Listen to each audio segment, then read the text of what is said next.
She deserves it more than you. My mother's words hung in the air of our living room, sharp and final. I stared at the bank statement in my hands, the numbers blurring as I tried to process what I was seeing.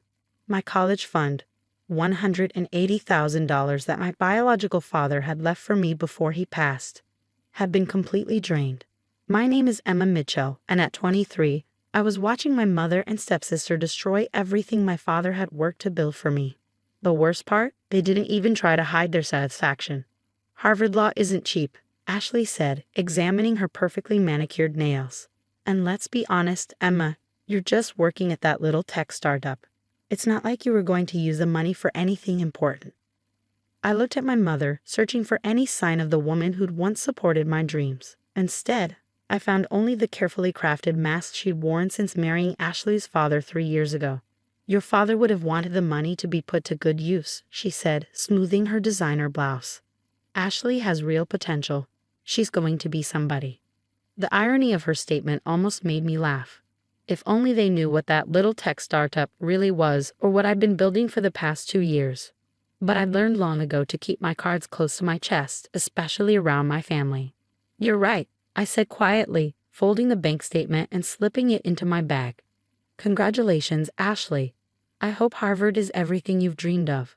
My calm response seemed to unsettle them both. They'd expected tears, probably a fight. That's how it usually went. Ashley would take something of mine, our mother would defend her, and I would eventually give in. But not this time. That's it?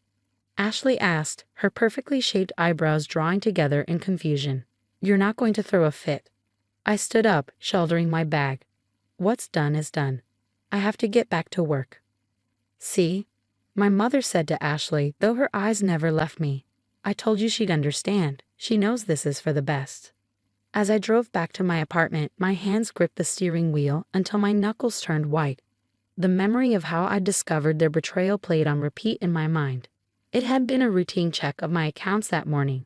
I'd been planning to make a significant investment in my company's new project, using the money my father had left me.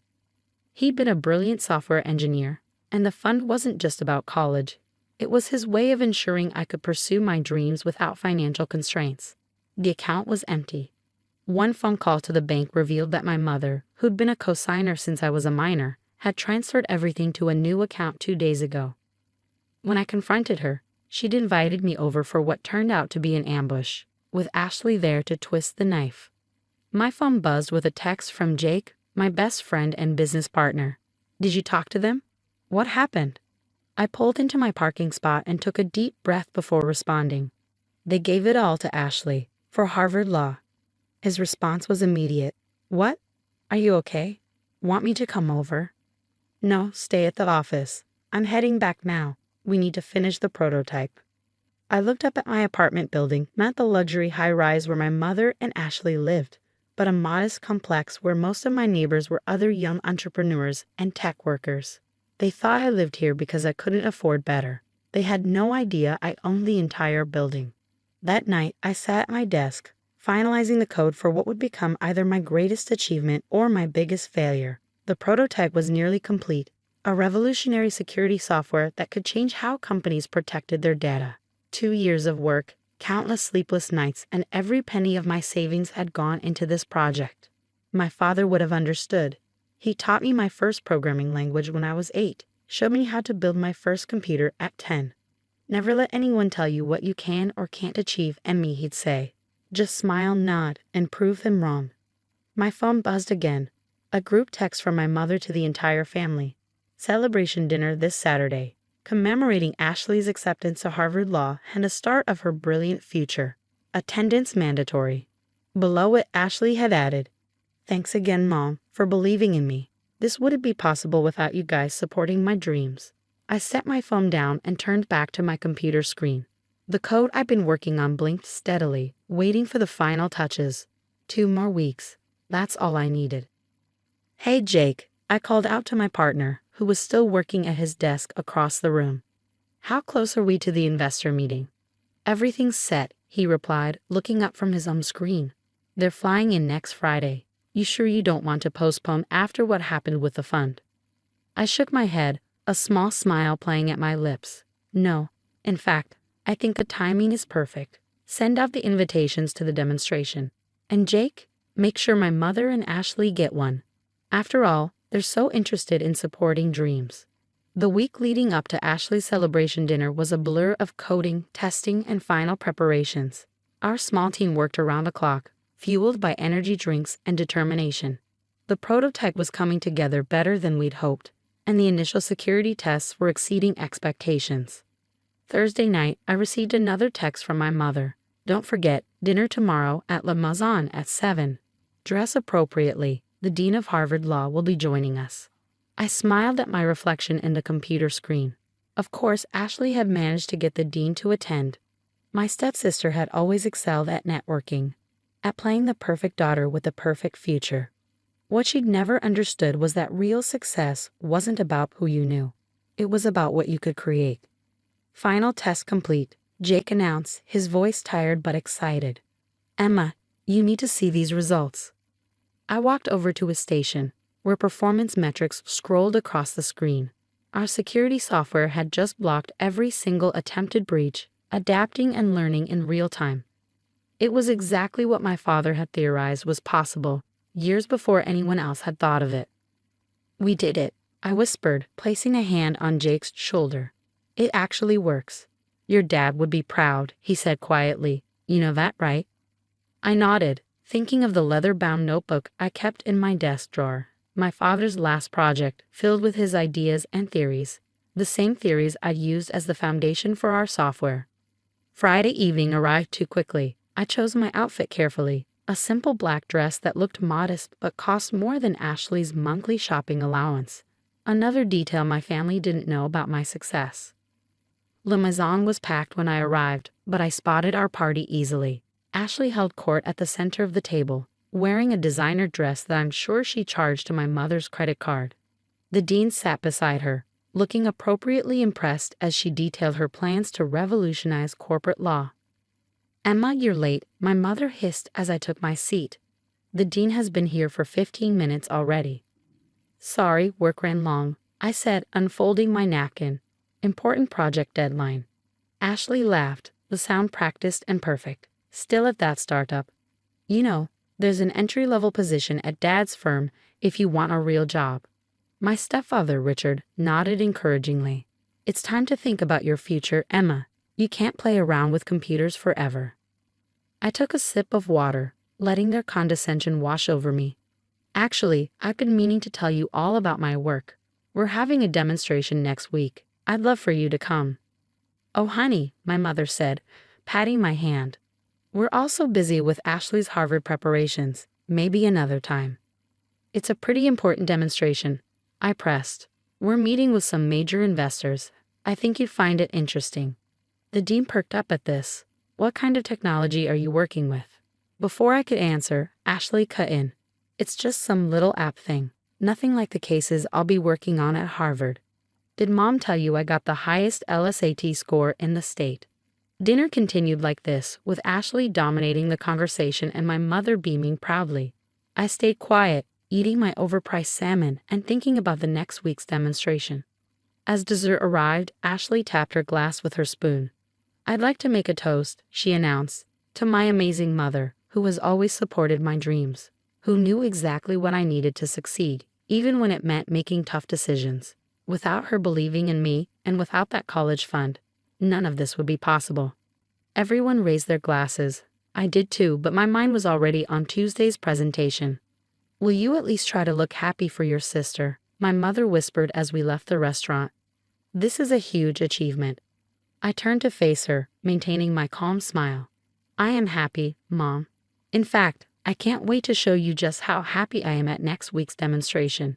You'll be there, right? Both of you. Something in my tone must have unsettled her because she hesitated before nodding. I suppose we could stop by, if it means that much to you. It does, I said, checking my phone as a text from Jake came through.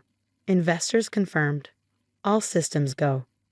Perfect, I replied, then looked back at my mother and Ashley. Tuesday at 2 p.m. I'll send you the details.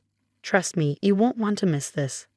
As I drove home, I thought about my father's words from years ago. Success isn't about proving others wrong, Emmy. It's about proving yourself right. Tuesday would prove us both right, and no amount of stolen college funds could stop what was coming. Tuesday arrived with the kind of crisp autumn clarity that made everything feel possible. Our office, usually a casual space filled with programmers in hoodies and jeans, had been transformed into something that would impress even my status-conscious family. The conference room gleamed with fresh flowers and sleek technology displays, while our prototype sat innocently on the main presentation table. The guest list was impressive. Representatives from major tech companies, venture capitalists, and several prominent cybersecurity firms. But the two names I cared most about were my mother and Ashley, scheduled to arrive at 1:45 p.m. "They're here," Jake announced, peeking through the blinds. "Your mom's wearing what looks like half of Gucci's fall collection, and Ashley's got that future lawyer power suit on." I smoothed down my own outfit, a custom-tailored suit that cost more than Ashley's entire Harvard wardrobe. Perfect timing. Let's give them the welcome they deserve. When they walked in, their expressions were exactly what I'd expected, polite disinterest masked by social obligation. But I noticed their eyes widening as they took in the prestigious crowd, the elegant setup, and the obvious signs that this was more than just some little app thing. "Emma," my mother said, her voice carrying a note of uncertainty. "This is quite something. When you said demonstration, we thought that it would be in someone's garage."